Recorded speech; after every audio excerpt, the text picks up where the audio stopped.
Magandang umaga po sa inyong lahat. Sabi nga namin sa programa, Shalom Aleichem. Kumusta po ang umaga niyo? Gutom pa ho kayo? Sige, mamaya na lang ho kayo kumain. Maigsi lang ang ibinigay na oras sa akin para makibahagi sa inyo.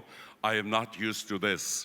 10 minutes. Normally, 2 oras po ako nagtutalk. But just the same, we will make the most of it.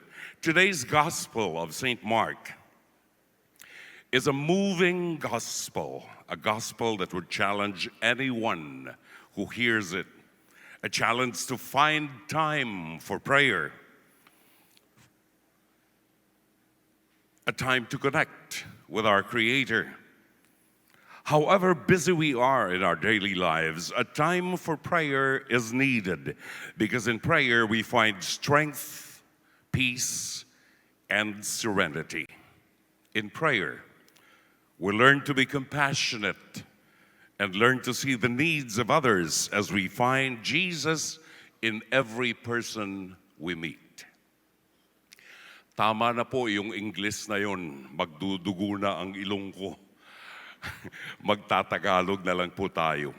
Kadalasan po sa ating kaabalahan ay napagtutuunan lamang natin ang pansin ang ating sariling mundong ginagalawan. Hindi na po natin nahahanap o natatagpuan ang pangangailangan ng iba. Nakita ni Jesus ang pagkagutom ng mga taong sumusunod sa kanila. Pagkagutom hindi lamang sa pagkain, kundi pagkagutom sa kanyang mga salita. Ito rin po ang kailangan nating isaisip at isabuhay sa panahong ito na ang ating simbahan, ang ating bansa ay hinahamon ng Diablo.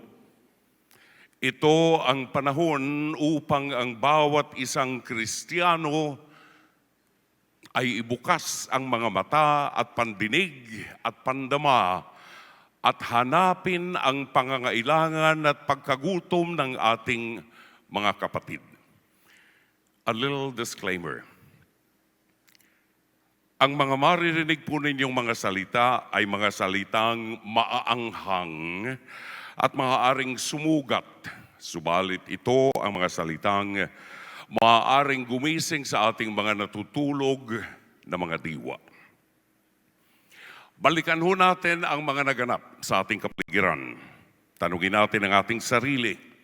Paano natin tinutugunan ang mga pangyayaring nagaganap? Sa taong ito, tila baga pinawalan ng Diablo ang kanyang kapangyarihan upang maghasik ng dilim sa ating isipan.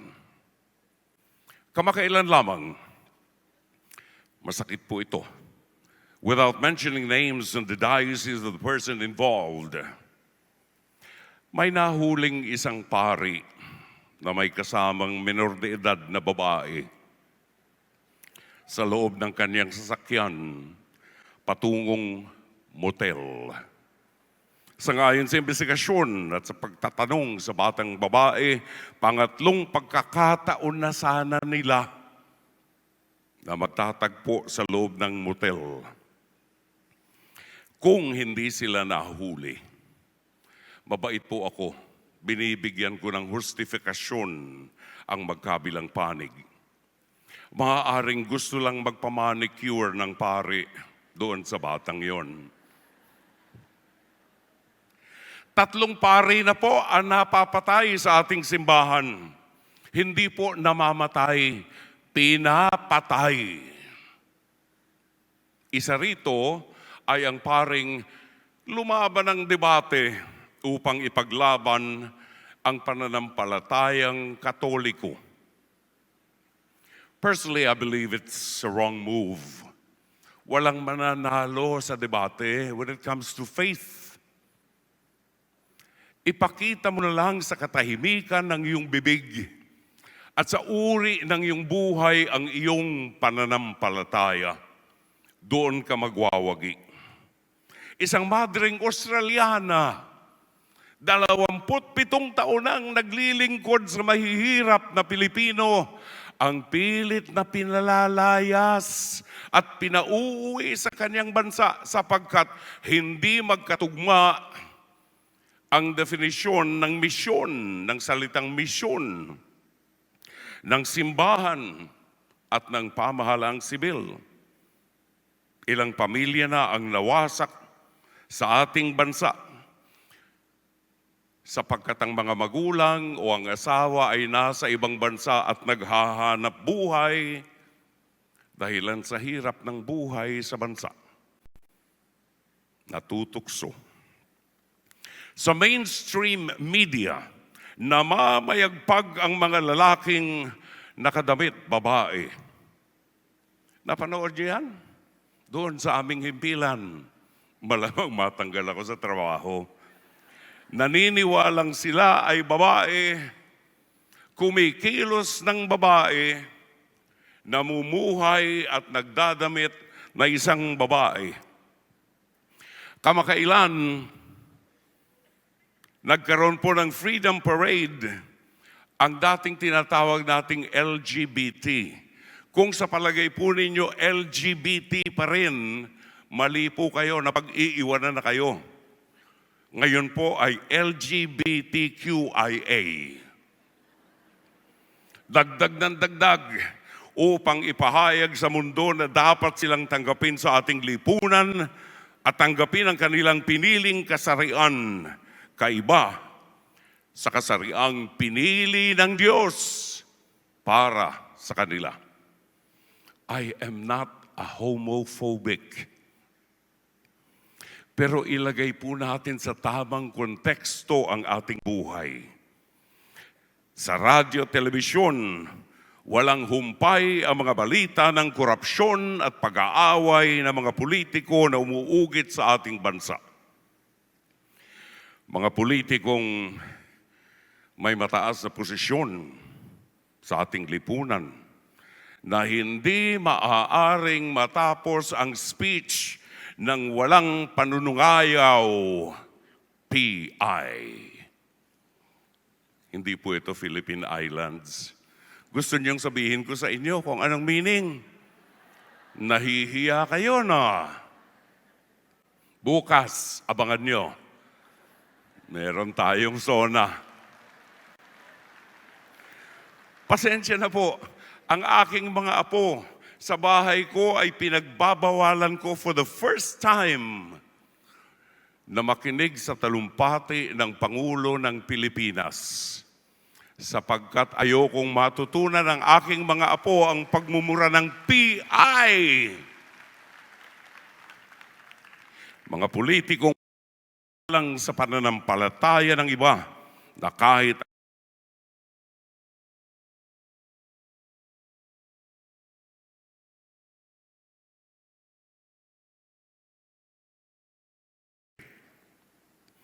mga politikong ipinagmamalaki sa media at sa buong mundo ang kanilang pakikiapid sa ibang babae.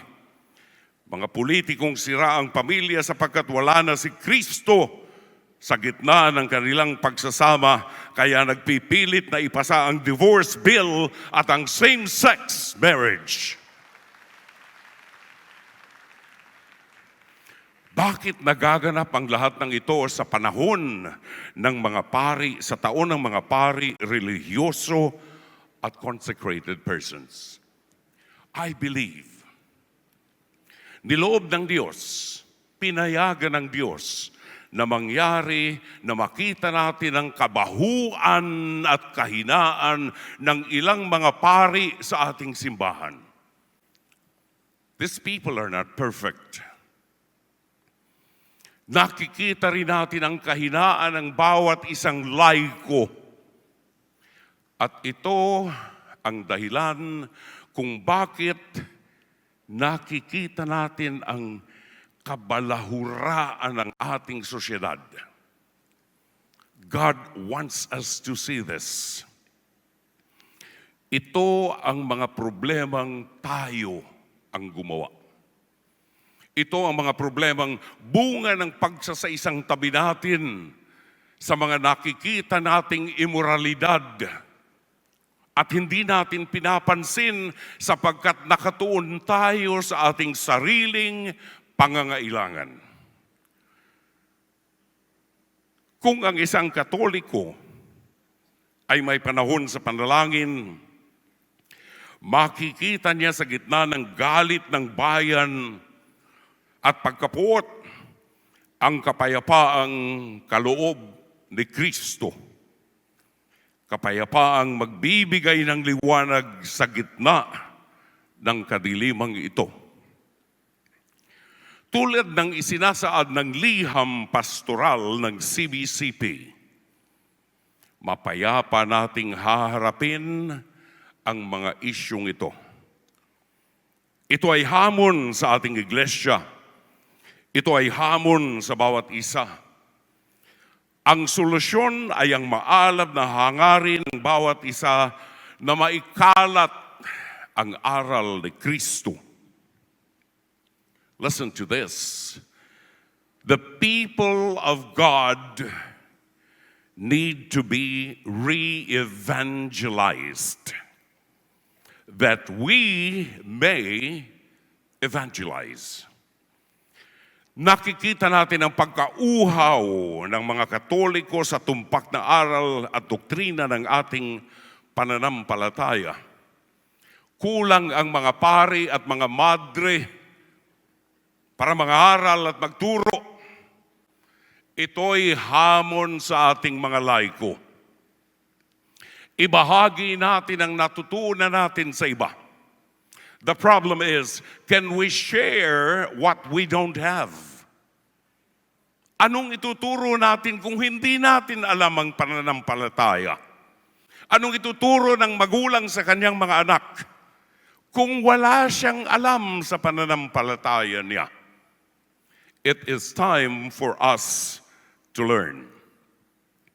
Hinahamon tayo ng diablo na makiisa sa kanyang galit. Minamaliit ng diablo ang ating pananampalataya. Ipakita natin ang ating pagkakaisa at pagmamahal sa simbahan. Hindi sa pagpapahayag ng galit at panunungayaw. Ipakita natin sa diablo na tayong mga Katoliko ay nagkakaisa. Punuin natin ang ating mga simbahan kapag araw ng linggo. Dalhin natin ang ating buong pamilya. Ilakas ang tinig sa pag-awit ng papuri sa Diyos.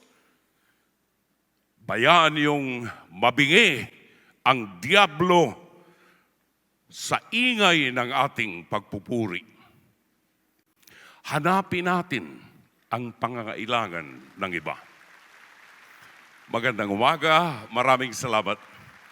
Shalom Aleichem.